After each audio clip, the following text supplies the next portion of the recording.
Ketika sedang sholat sendirian di waktu malam, pernahkah Anda tiba-tiba merasakan fenomena aneh?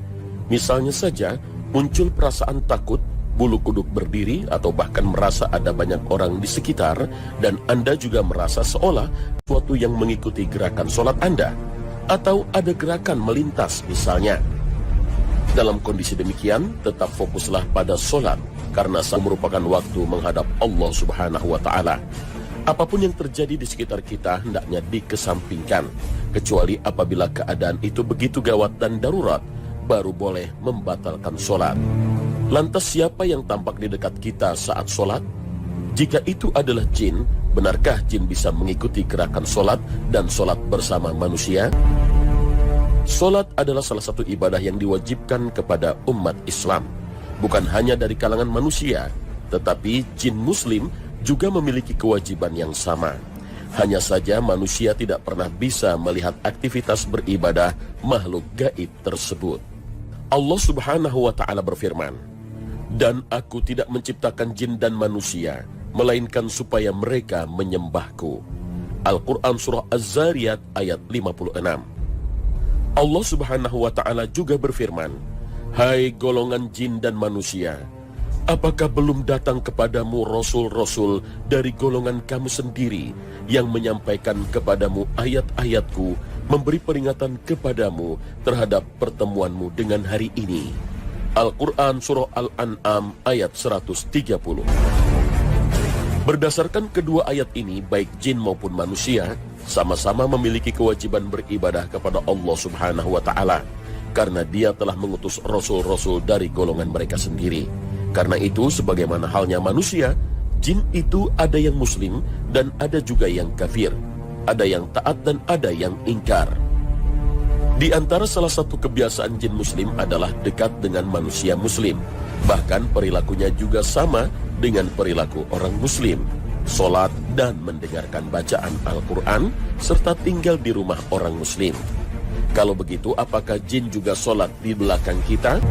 Fenomena jin sholat di belakang orang muslim merupakan hal yang biasa dan sering terjadi. Hanya saja kita sering tidak menyadari kehadirannya. Diriwayatkan dari Ibnu Mas'ud bahwa suatu ketika Nabi Muhammad SAW ditanya oleh jin, "Bagaimana keadaan kami yang ingin melakukan sholat bersamamu di masjidmu, sedangkan kami jauh dari masjidmu, wahai Rasulullah?"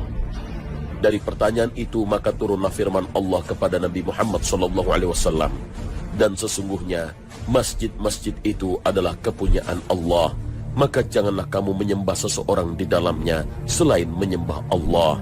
Al-Quran Surah Al-Jin ayat 18. Ibnu Mas'ud melanjutkan, ketika pertemuan dengan jin itu berlangsung sampai selesai, maka ada dua orang di antara mereka tertinggal, lalu berkata kepada Rasulullah SAW, "Wahai Rasulullah, kami ingin melakukan sholat subuh bersamamu." Rasulullah SAW bertanya kepadaku, "Apakah engkau membawa air?" Aku menjawab, "Tidak ada air ya Rasulullah, yang ada satu bejana yang berisi anggur." Rasulullah SAW bersabda, "Buah yang bagus dan air yang suci dan mensucikan." Setelah beliau melakukan sholat, lalu ada dua orang yang meminta harta benda sebagai bekal mereka. Beliau bertanya kepadanya, "Apakah belum aku perintahkan untuk mengambil sesuatu yang baik bagimu sebagai bekalmu dan kaummu?" Salah satu dari keduanya menjawab, "Benar ya Rasulullah, tetapi kami ingin sekali melaksanakan sholat bersamamu." Rasulullah SAW bertanya, "Dari daerah mana engkau berasal?" Dia menjawab, "Dari daerah Nasibin."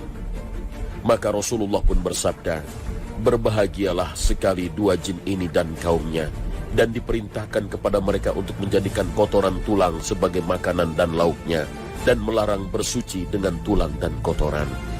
Hadis riwayat Ahmad. Diriwayatkan juga bahwa seorang sahabat Nabi SAW bernama Safwan bin Muhriz al-Mazini pernah sholat bersama sekelompok jin muslim. Sebelum sholat, ia merasa ada sesuatu yang aneh di sekitarnya. Tidak seperti biasanya, malam itu ia merasakan kehadiran makhluk lain yang mengitari dirinya. Berkali-kali ia mencoba untuk konsentrasi agar bisa melaksanakan sholat dengan khusyuk dan tenang.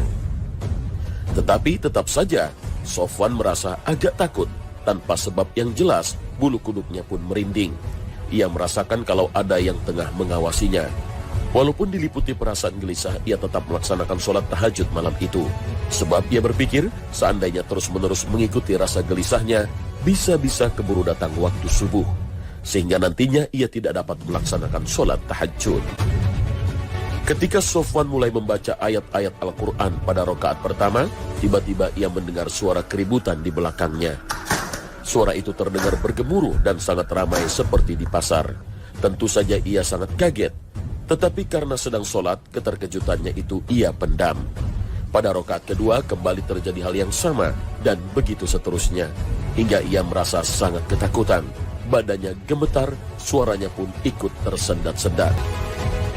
Mendengar suara bacaan Sofwan yang mulai tidak mulus lagi, terdengarlah suara yang berbicara kepadanya, tanpa diketahui siapa yang mengatakan, "Hai hamba Allah, janganlah engkau takut.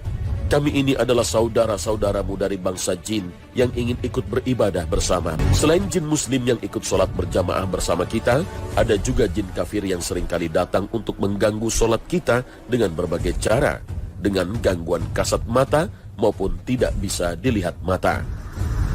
Diriwayatkan bahwa Rasulullah SAW pernah diganggu oleh jin ifrit ketika sedang sholat. Beliau bersabda, "Sesungguhnya jin ifrit berusaha dengan penuh kesungguhan untuk membatalkan sholatku.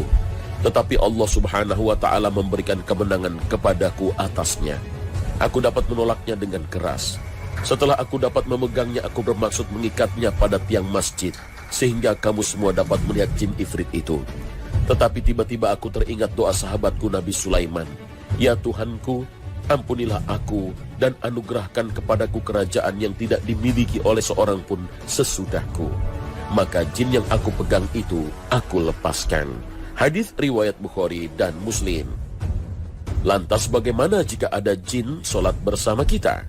Para ulama sepakat bahwa sholatnya sah. Bagaimana dengan jamaahnya? Jika kita berniat sebagai imam, maka jamaahnya sah dan mendapatkan pahala sholat berjamaah. Tapi jangan pernah sekali-kali dijadikan alasan untuk sholat sendiri dengan anggapan tengah sholat berjamaah dengan jin. Tetaplah istiqomah sholat berjamaah di masjid atau musola terdekat agar terhindar dari gangguan jin saat sholat. Wallahu a'lam bishawab.